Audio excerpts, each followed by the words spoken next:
Hey everybody, this is Freddy with LeviathanScuba.com. Magic gas, geyser gas, happy mix, enriched air, nitrox, whatever you call it. Should you dive it? We'll get to that in just a minute. We have had one heck of a week here at Demon.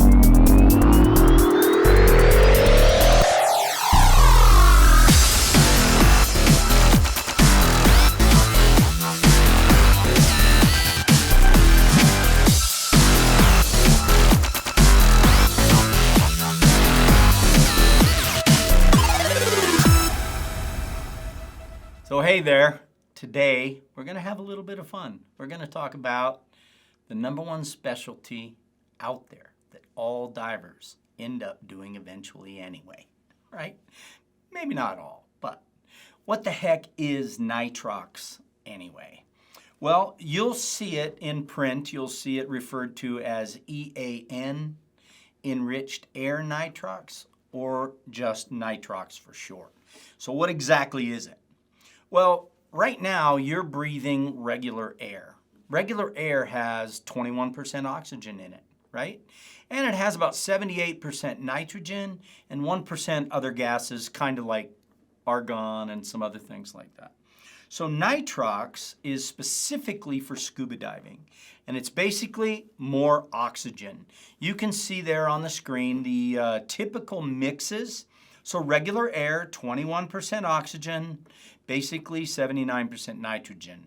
And the typical mixes that you find out there in resorts and that you train for is 32% oxygen and 68% nitrogen. And you can dive 36% oxygen and 64% nitrogen. Now, those are all referred to as nitrox, okay? And it's even possible to get up to 40%. I've actually never seen it offered on resorts, probably because it's kind of expensive to add that much oxygen to a tank. So I'm gonna talk a little bit now about the history of nitrox. You never hear that on those other channels out there, and it's kind of fascinating actually because people think nitrox is new, especially if you're a newer diver. You've never heard of nitrox before. So how long ago? Here's some trivia. Do you know what a Lambertson amphibious respiratory unit is? A LaRue, L-A-R-U, Lambertson amphibious respiratory unit. I had to practice to say that. Most people believe that Jacques Cousteau and Emile Gagnon invented scuba diving, okay? They didn't. They didn't invent the scuba tank. They perfected the scuba regulator, right? The guy who actually invented scuba is Dr. Chris Lambertson. He first called it a breathing apparatus, and then the Lambertson Amphibious Respiratory Unit, the LaRue. Finally, in 1952, he changed the name to Self-Contained Underwater Breathing Apparatus, for SCUBA for short, right? This guy actually went on to patent and develop rebreathers for the U.S. Navy, right? So he was quite the badass in the diving world, right? This guy was part of the CIA before there was CIA, right? He was vital in creating combat swimmers, starting for the CIA, then they eventually became the Navy SEALs, right? So he specialized in diving medicine, hyperbaric medicine, undersea medicine, and even aerospace medicine, right? He had degrees in physiology and engineering. So why am I saying all this? What does it have to do with nitrox? Well, in 1943, right? That's a long, long time ago. So nitrox is not new. 1943, Dr. Lambertson, he first proposed the idea of decreasing nitrogen and increasing oxygen for the purpose of minimizing or reducing a diver's decompression limits, right? That's him. He's in the Diving Hall of Fame. He's in all the Hall of Fames dealing with scuba and everything else. That guy was quite something. So in 1959, the nitrox procedures actually appeared in the U.S. Diving Manual for the first time. So then in 1962, the Navy actually began regularly using enriched air, nitrox, in their Mark V hard hat diving systems, okay? And it's been used in the military and the commercial and the medical applications for more than 60 years, right? So you'll find it all around the world. Now, the National Oceanic and Atmospheric Association, NOAA, they use nitrox to support scientific diving operations, okay? That was in the early 70s. And then by 78, NOAA published the first standardized procedures for decompression using nitrox. So it was even standardized back then. They've adapted it a little bit since the Navy dive tables came out and all that. So you probably, if you've been diving for a long time, didn't really hear about it much until, I don't know, the early to the mid 80s, right? That's when it was beginning to be used recreationally. And actually, some of you, I think some of the controversy comes from some of you that remember then, because it wasn't widely understood, it was banned at most resorts. Even some countries like the Cayman Islands, they banned nitrox because nobody understood it. They didn't want diving to happen dangerously. They wanted to keep you safe and all that, so that was good. So does that mean because they banned it, it's dangerous? Well, remember, that was way back when it first came out. Okay, today, what are you going to find around the world?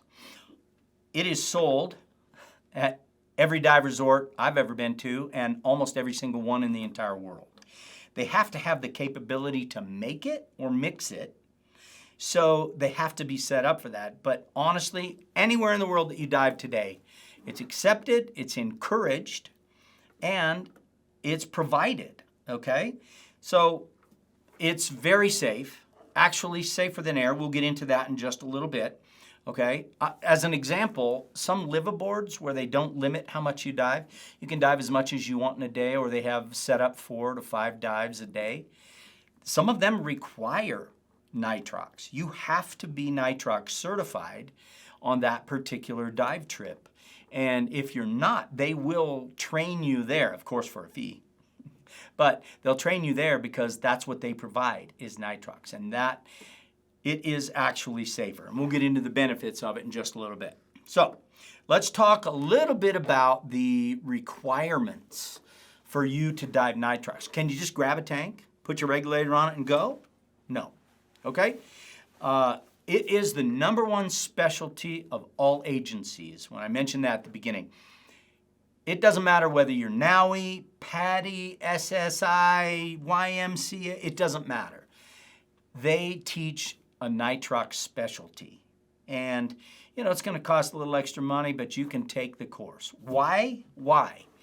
Because it's important to understand the dangers, potential dangers, with any kind of diving, but even with nitrox. I'll give you a great example that you're already familiar with. If you're an open water diver, do you know diving is dangerous? Okay, so you don't think so anymore because you're used to it, right? But why did you need a license to get certified? Well, because simple little things, like if you hold your breath when you ascend to the surface, you're going to be dead when you get there, okay?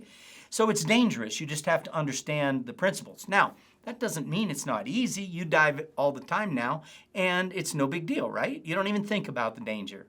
Same exact thing with nitrox. You just need to be trained. And then once you've learned, right, then it's nice and easy. So you're going to have to learn the concept of nitrox on nitrox tables. So you see that table. It's similar to your dive tables with regular scuba diving. Okay? It's going to have your depth, your time at depth, your oxygen content that you're choosing, right? And you're going to have to learn how to use the tables. Now, like tables with open water, regular diving, you probably don't use those anymore, really. Nitrox tables, you'll have to learn them to learn the concept and the difference between regular tables. And today, all the good dive computers include a nitrox function. So you see the peregrine, the shearwater peregrine there in the lower left-hand corner. It says NX32, nitrox 32% is what that stands for, okay? So your good dive computers are going to have those. Now, your only requirement for taking a nitrox course and learning how to dive nitrox is that you're an open water certified diver. You don't need advanced, you don't need master scuba diver, you don't need to be a tech diver, a professional diver, none of that. Really, you can take the class right after your open water certification right away if you want to, okay? And all you need is the course itself.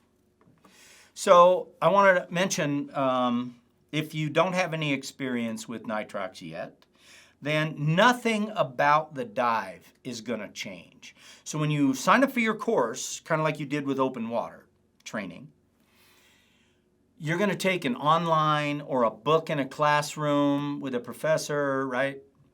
And then you're going to learn how to do some things in the dive world that you do with nitrox specifically. I'll get into that.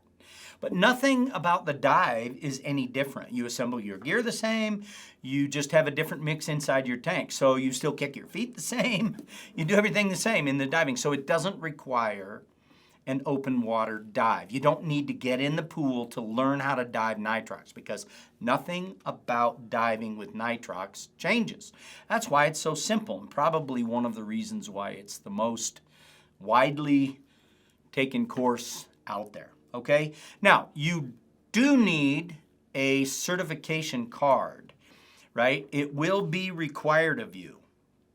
When you take your course, right, you will get a certification card. You will be required to show that when you're on a resort. Okay? So, in my opinion, there's a lot of specialties that you really don't need the hard card for. I mean, we like to carry them, open up our book. Hey, I'm certified 23 different specialties. That's kind of cool. But which ones do you really need when you show up and you're going to go diving on a trip? You show up at the liveaboard or the resort, and they're going to ask you, are you a certified scuba diver? And you're going to say, why, yes, I am. Here's my master scuba diver license or my open water license or my whatever. But another one you're going to absolutely need is your nitrox, because it does carry an inherent risk. They're going to require a certification. They're going to need to verify that you have that certification.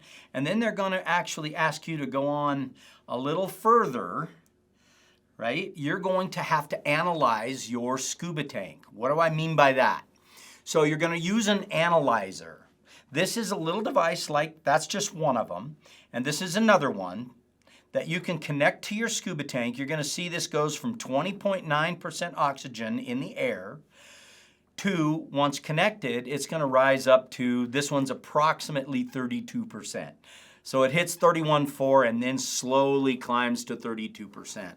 And basically what that is it just measures the amount of oxygen in your tank. Why do you care? Because the different levels of oxygen affect your depth, your time, different things like that. Okay? And so, here's the deal. The resort is going to give you a scuba tank. You're going to analyze that tank in front of them. There's going to be a log right there that you're going to have to write down how much oxygen is in it and sign it.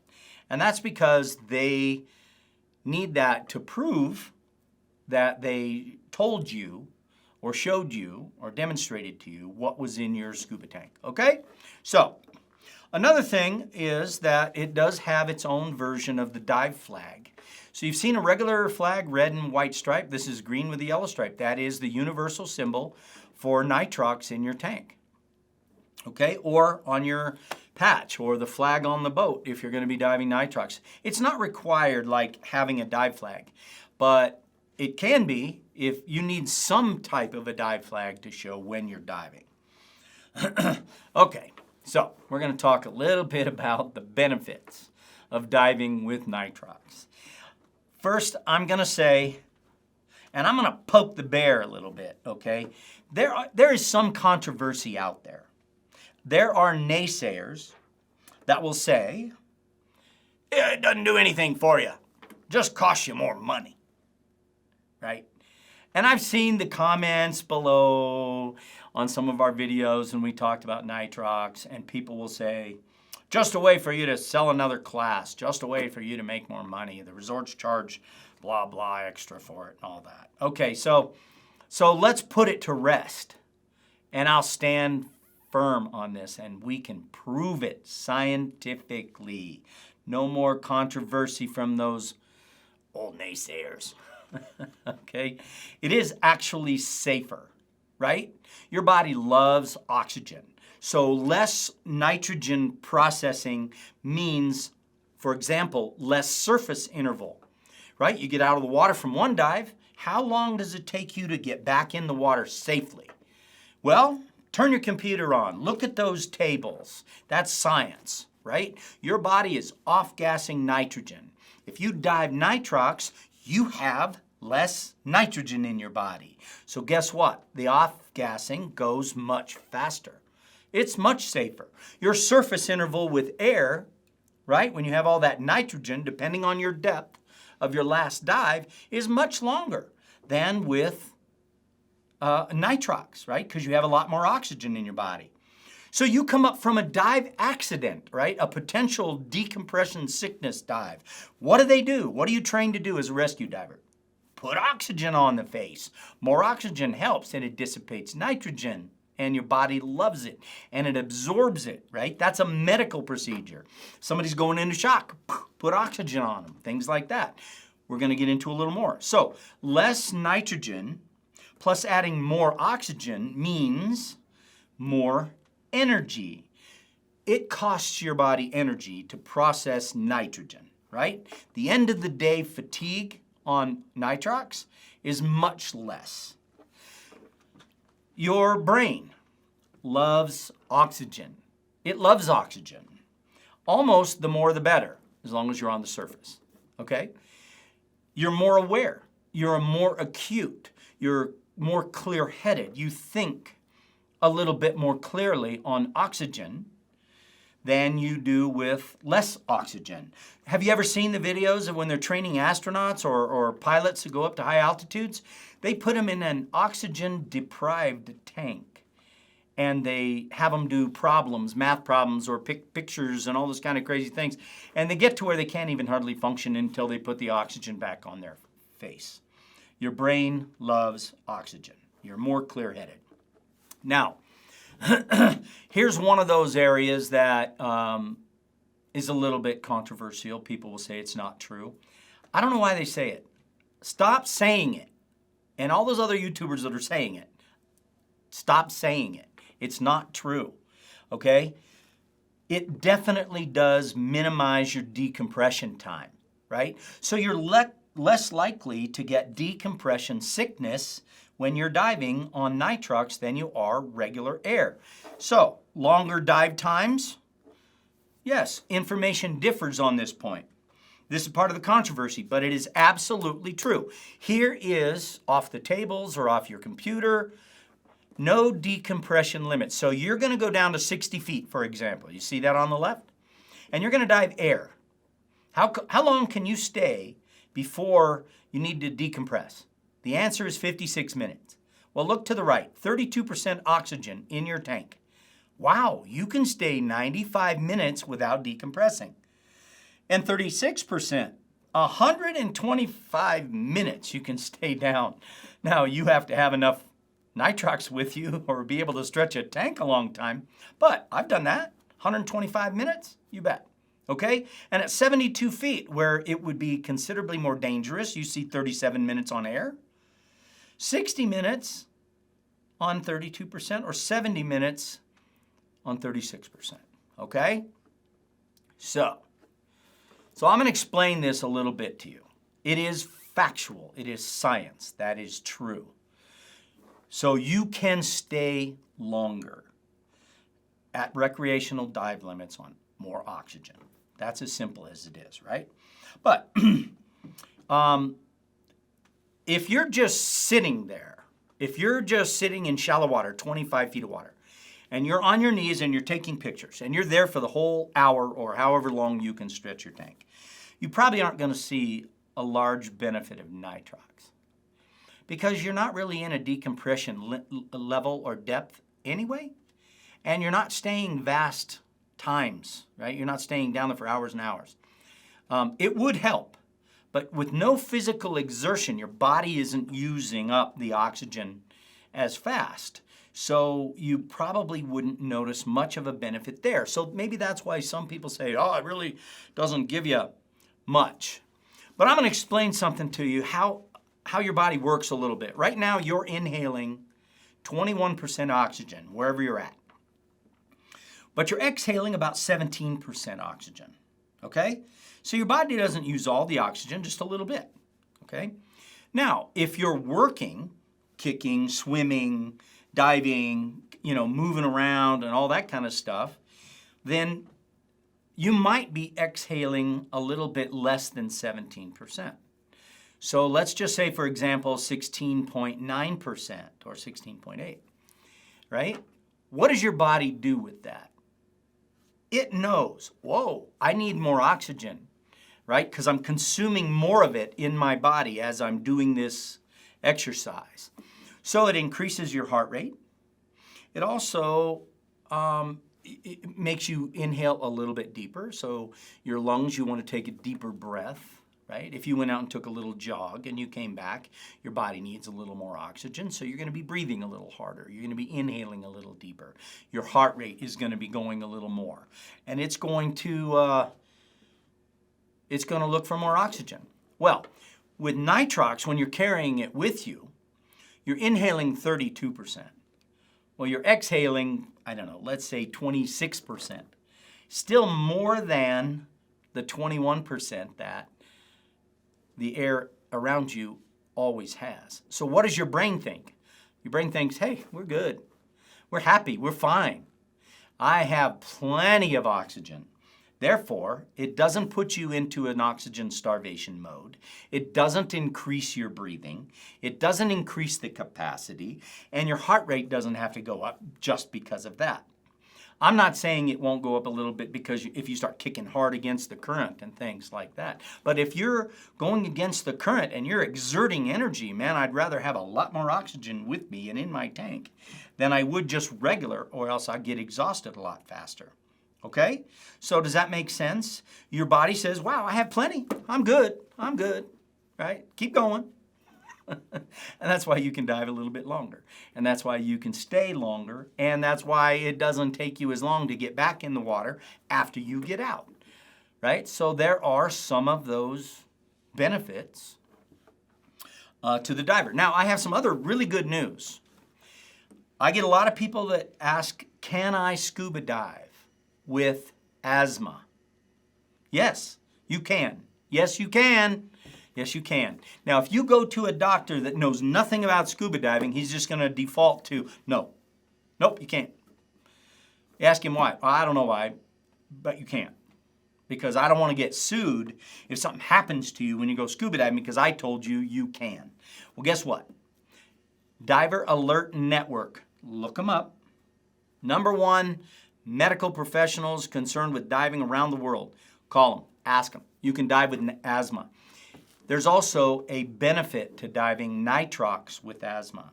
If you have asthma and you've gone into an asthma attack, you can't get enough air. Well, what do you think?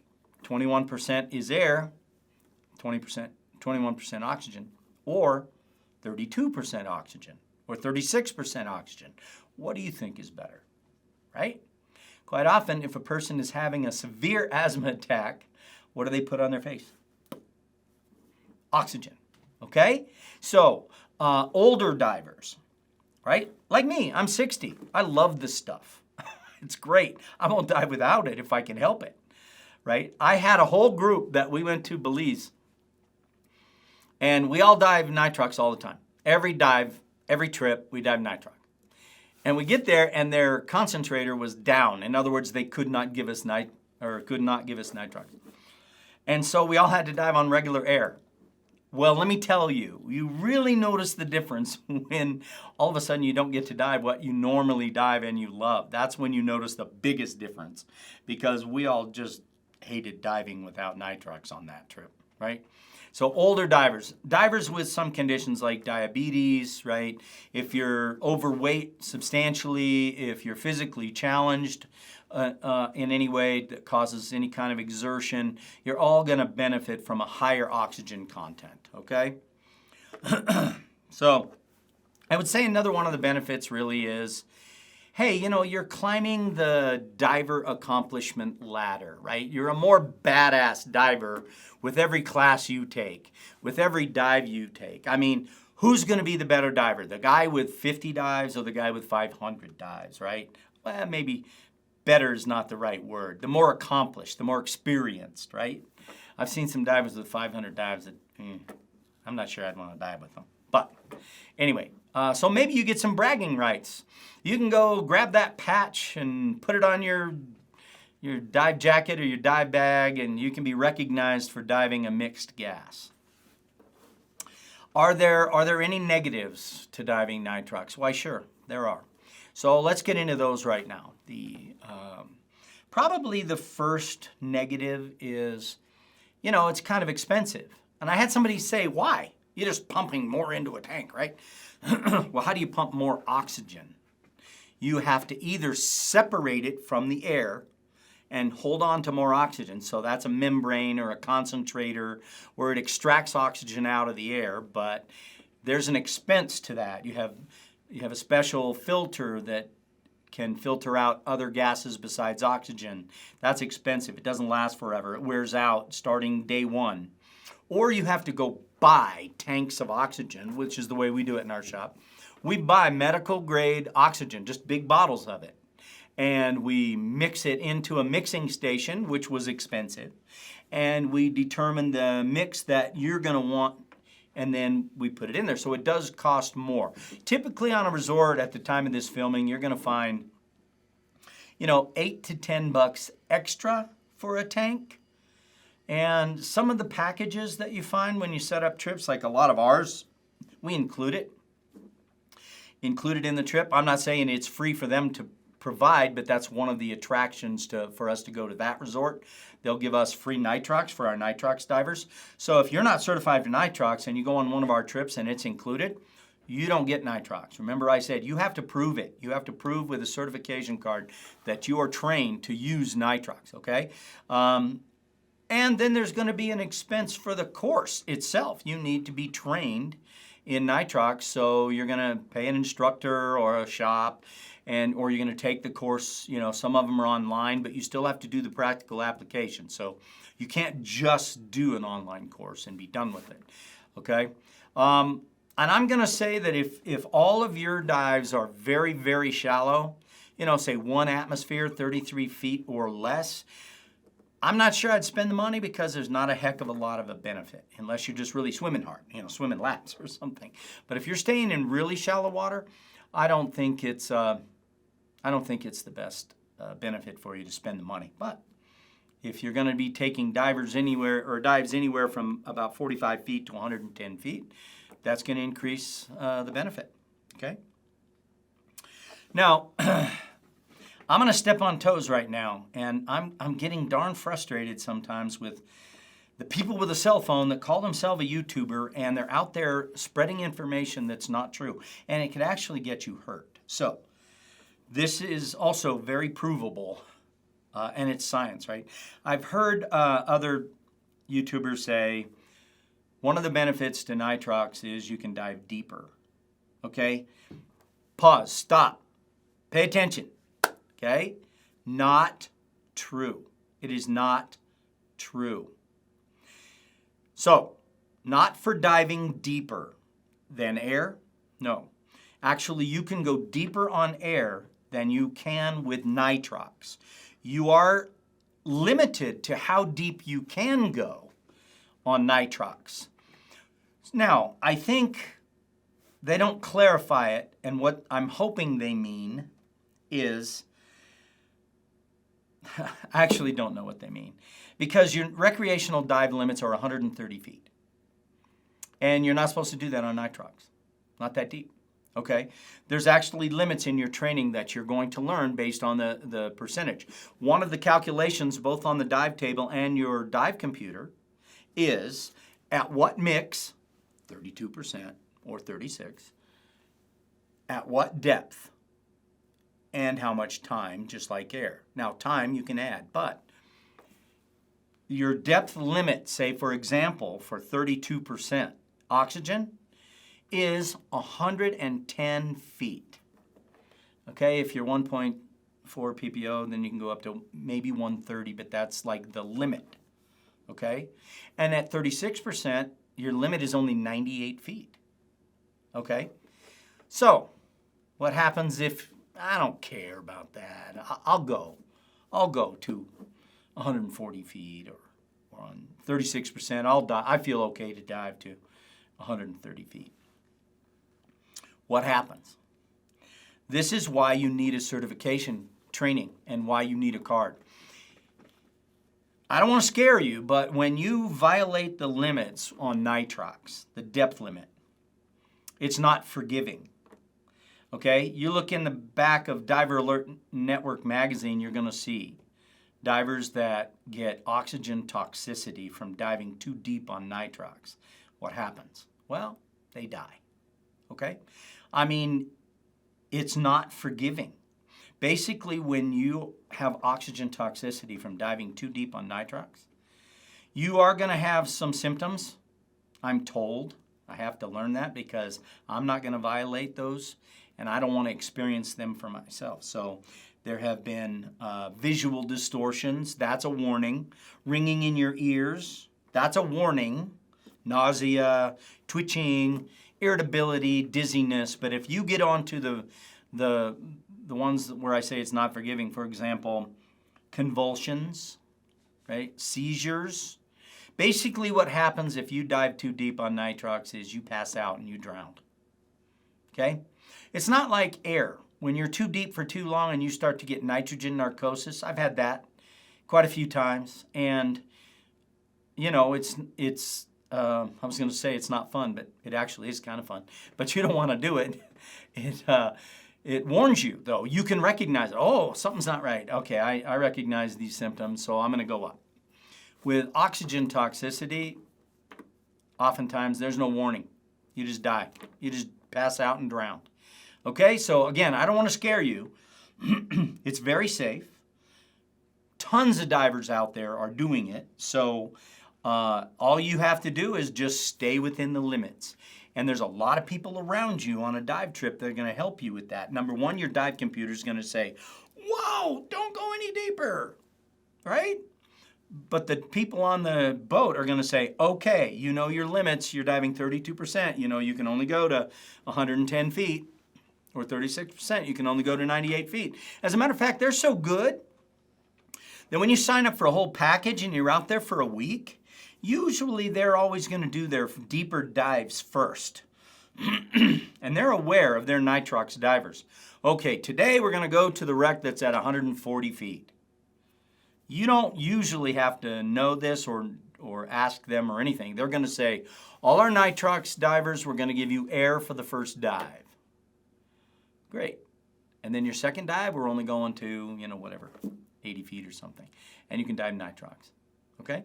There's even a growing trend now that people that want to hit the super deep, they'll take twin tanks. One will be nitrox with a separate regulator. One will be air. Okay? And they'll go down to 200 feet. And they'll do that on air. Then they'll come back up, and when they get to about 100 feet, they switch over to nitrox because it's safer for you. It's going to start dispelling some of the nitrogen. Okay, so another negative is this. I don't know if it's much of a negative other than maybe the expense, but if you're going to get your gear serviced or you have an older regulator, you need a special lubricant to use on nitrox-rated equipment. So oxygen and grease or certain oils does not mix. This is an excerpt from the U.S. Navy Diving Manual. And you can see numerous warnings there. These are legit. And due to increased fire hazard risk, the use of oxygen in an air diving system is restricted to those systems, blah, blah, blah, blah, blah, right? If you are mixing contaminated or non-oil-free air with 100% oxygen, it can result in a catastrophic fire and explosion. And it's not just 100%. That was just written in there. So it requires a special lubrication. So let's talk a little bit about your gear. There's the O2 lube that you buy to service gear, or shops should have. So when you go to your shop and you get your equipment serviced, if it's a reputable shop, they're going to use O2 lube. That's all we use. I don't care if you're a nitrox diver or not. If I'm servicing your scuba tank or your regulator, we're using an O2 lube. Why? Because I don't know that you're never going to try nitrox. And I don't want to be responsible for anything bad happening. Okay, and it has proven to happen. You have some concentrated lubricants inside regulators that are environmentally sealed. You have to use O2 lube, or you could have a fire on your hands. Now, a brand new regulator, or most newer regulators, are going to be ready to go nitrox out of the box. Okay, that's going to be your major brands, not these knockoff companies and all that stuff, but anything, reputable. Older regs, if you have an older reg, then you might need a special clean where it needs to be completely disassembled. It needs to be put in a mild acid bath with a sonic cleaner, and then cleaned and then relubricated with O2 lube. Scuba tanks, older scuba tanks, they need a very basic cleaning. It's not hard, it's not expensive, but you need new O-rings lubricated with O2 lube and remove any kind of greases or any kind of lubrications from the previous. Now, if you maintain your own gear, this is probably why it's going to be a negative because you have to buy O2 lube. You may be even tempted when you see the price to use regular lube. Don't do it. Don't do it. Stay with the O2 lube. It is about 10 times more expensive than regular silicone lube that you can use on some equipments, right? So if I'm lubricating my spear gun and I want to use silicone, that's just fine. But anything that's going to be on my body, my BCD, my inflator, my regulator, my scuba tank, my spare air tank, a second reg, my octo, all the first stage, all of that is going to be O2 lube, okay? So if you send your gear for us for service, know that it's all going to be O2 lube. Another, I don't know that it's really a negative, but you have to label your scuba tank. I think part of the reason for this requirement is that it stops somebody from grabbing the wrong tank, for example. Remember I said it's really easy to do, but you do need to be trained. Can you imagine somebody grabbing a nitrox tank and going to 150 feet and they just die? So they want the tanks to look different. Both in the shop, I want to know, is this a nitrox tank we're filling up, or is this an air tank we're filling up? So they need to be designated. It's not regulated, but you'll see a lot of times you'll see the green caps. Sometimes you'll see the green handles, maybe a boot, some sort of a decal sticker on it. It's going to be obvious. We'll put it that way. It's going to be obvious that it's a nitrox tank. So some third world resorts, they don't do the greatest of this. Sometimes it's a piece of tape with the 32% written on it or whatever, but you're responsible for your diving. So you need to make sure that you either get what you paid for nitrox, which I should say, very common out there. You paid for 32%. You get 31.5. Don't be disappointed. It's usually the membrane, the filtration. They're trying to get as much use out of it as possible. 31.5 is going to dive the same as 32. And that's another part that I want to talk about, what it really looks like diving on a trip.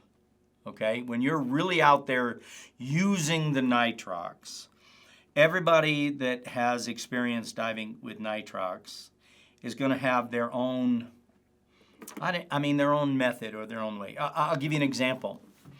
I have people that quite often say to me, you know what, I never change my dive computer. I just leave it on air. Then I'm more conservative. I say that's backwards. I know it's common. I hear that all the time, but that's backwards. You don't want to do that. Set your computer to 32% if you're diving 32%. Okay? Because it knows the time, it knows the saturation, the surface interval, and it's really not more conservative when you do it that way. I'll give you an example. Let's say you paid for 32, you set your computer for 32, and you only got 31. Should you go change your computer? No, because the higher the nitrox level, the more conservative you are. Number one, when you're diving, the higher the nitrox level, it wants to keep you shallower. So it's going to give you a warning. Like, for example, 32%, it's going to warn you at 110 feet.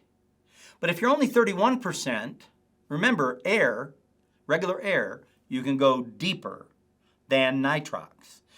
So there's, not a real limit other than your recreational limit that you impose on yourself for air. So 31%, if I were to calculate it, let's say instead of 110 feet, maybe 31% is 121 feet.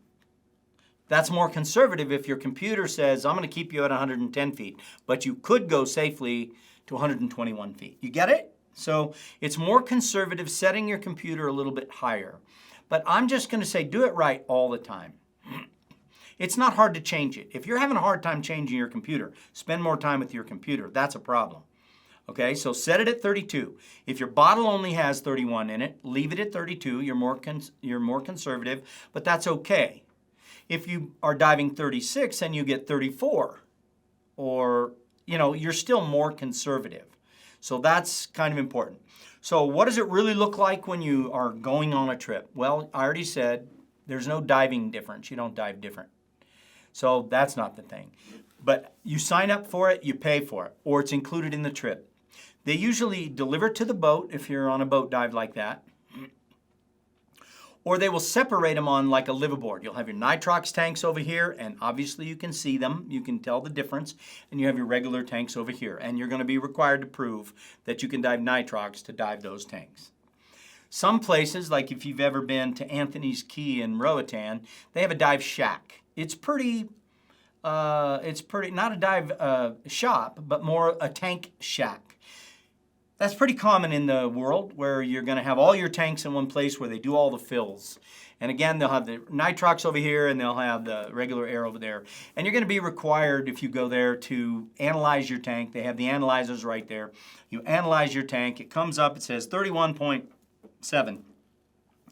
You write your name, you write the tank, 31.7, and you sign it.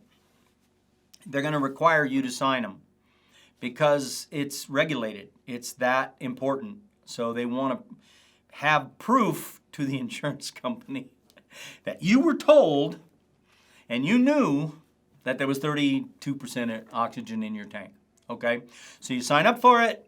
You go, you have to analyze it. Whether they bring it to the boat, they'll pass an analyzer around, usually before you leave the dock, because these things are expensive, and for whatever reason, they disappear. So, they have 57 boats in their fleet and they only have 20 analyzers. I don't get that, but you'll see. Okay? And you analyze it and you sign for it and you're good to go. Okay? They keep a log of it all the time. And then a lot of times they'll put a piece of tape on your tank and they'll write 32% so you know how to set your computer. If you get tanks that are a little different, you're diving 32% in the morning, 36% in the afternoon, or something like that, you'll be able to set your computer. Okay, and when you're actually diving, you set your computer and off you go. But what you notice right away is very subtle. It's very subtle. Again, I say it doesn't taste different, doesn't smell different. You don't get a rush. It's not like having a cup of coffee or something like that. But it's long lasting. The benefit will last you all day before you really start feeling like you're not as tired, you have more energy, or you might even be a little more clear-headed. It's wonderful if you have a hangover. I've never had a hangover in my entire life. That's just what they tell me. Right? So it's really good if you had a hangover because it's that extra oxygen, right? So it's not so obvious right away. But at the end of the day, you're like, hey, I feel better. Is it a coincidence, right? I have more energy. I'm not going to go take a nap. I think, I will go with you over to the pyramids or the afternoon excursion tour or something, because I'm not going to take my nap today. It's good. So you're more clear-headed, little more energy. The tiredness and the drowsiness is going away.